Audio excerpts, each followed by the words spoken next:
Wow! Wow! Qarang.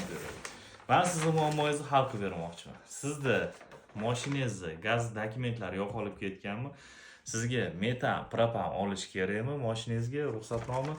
Mana xuddi mana shunday ruxsatnoma. Men sizga olib beraman. Muammongizni hal qilib beraman.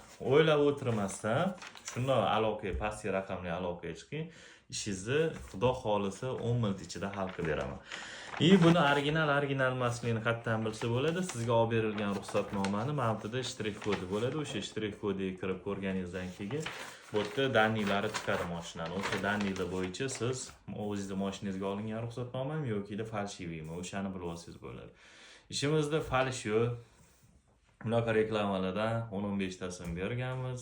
Profillarimiz aktiv holatda. Bizda yolg'on yo'q. Bemalol pastki raqamli aloqaga chiqib ishinglarni bitirsanglar bo'ladi. Qayta jihoz degan tur bo'yicha hammasiga ruxsatnoma olib bera olamiz. Bemalol aloqaga chiqinglar. O'zinglarni ehtiyot qilinglar. Salomat bo'linglar.